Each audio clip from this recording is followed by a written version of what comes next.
George Gurdjieff कहते थे, बहुत ही कम लोग होते हैं जिनके पास आत्मा होती है। अब उनके कहने का मतलब क्या था कि हमारे अंदर आत्मा का एक बीज होता है, पर उस बीज को आत्मा में ट्रांसफॉर्म करना पड़ता है, फिर हमारे अंदर आत्मा बनती है, नहीं तो हमारे अंदर आत्मा बनती ही नहीं है। अब इस बात का क्या मतलब हुआ? अब देखिए, नॉर्मली जो हमारी लाइफ है ना, बड़ी मैकेनिकली चलती है। हमारा शरीर ही हमारी लाइफ को चला रहा होता है, हम अपने शरीर को चला नहीं रहे होते। यानी कि हमारे शरीर के अंदर क्या है? हमारे शरीर के अंदर जैसे कह लो है इमोशंस हैं, फीलिंग्स हैं, अर्जीज़ हैं, ड्राइव्स हैं। जब हमें भूख लगती है हम खाना चाहते हैं, जब हमारे अंदर कोई अर्ज होती है तो हम वैसा कुछ करते हैं। तो यानी कि हमारी लाइफ में और एक जानवर की लाइफ में कोई फ़र्क होता नहीं है। बस इतना ही फ़र्क होता है कि हमारे एक मन लगा हुआ है, हमारे ब्रेन है, और हम उस मन से हम अपने आप को परेशान ही करते रहते हैं। दूसरी ओर जो जानवर होता है वो भी हमारी तरह चल रहा होता है, यानी कि एक नॉर्मल इंसान की लाइफ की तरह।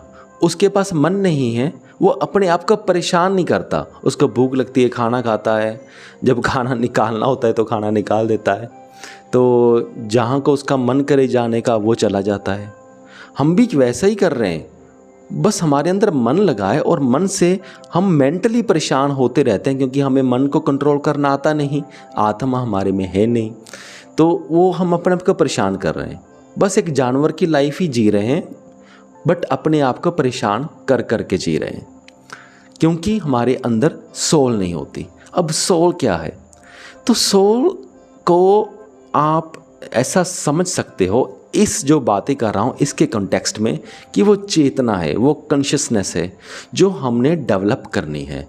हमने सिर्फ वैसे ही नहीं चलना जैसे हमें हमारा शरीर चला रहा है, तो हमें वैसे चलना है जैसे हम अपने शरीर को चलाना चाहते हैं।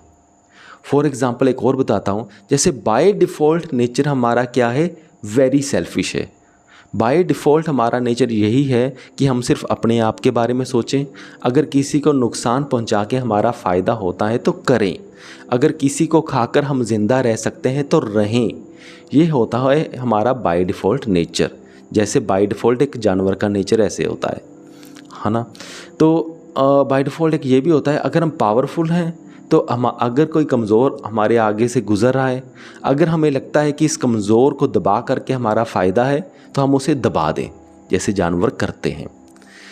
पर अगर हम चेतना पे काम करें, अगर हम पहचाने कि हम कौन हैं, हम मानव हैं, हमारे में आत्मा है, हम मेडिटेशन करें, स्पिरिचुअलिटी को फॉलो करें, ध्यान करें और अपने शरीर को कंट्रोल करें कि हम अपने शरीर को खुद चलाएंगे।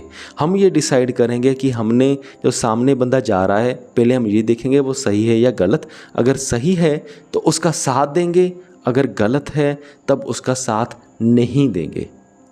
जब ये थॉट्स आ जाती हैं, फिर हमारे अंदर चेतना का विकास होता है, फिर हमारे अंदर आत्मा बनती है।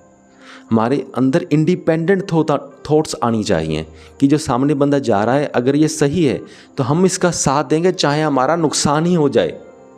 फिर हमारे अंदर चेतना का विकास हुआ, क्योंकि जानवर ऐसा नहीं सोच सकते। ये सिर्फ इंसान ही हम ऐसा सोच सकते हैं। जानवर क्या कहता है? अगर सामने वाला कमज़ोर है तो उसे दबा लो अगर उसे ज़रूरत है। पर ये सिर्फ इंसान ही सोच सकता है कि अगर सामने वाला कमज़ोर है पर सच्चा है तो मैंने इसका साथ देना है, चाहे मेरा नुकसान हो जाए। तो ये होता है आत्मा का विकास। मुझे पूरी उम्मीद है कि आप सबको मेरा पॉइंट समझ में आ गया होगा। अगर आप भी कुछ कहना चाहते हैं, पूछना चाहते हैं तो कमेंट करके ज़रूर पूछें। इस वीडियो को यहाँ तक देखने के लिए आपका बहुत बहुत धन्यवाद।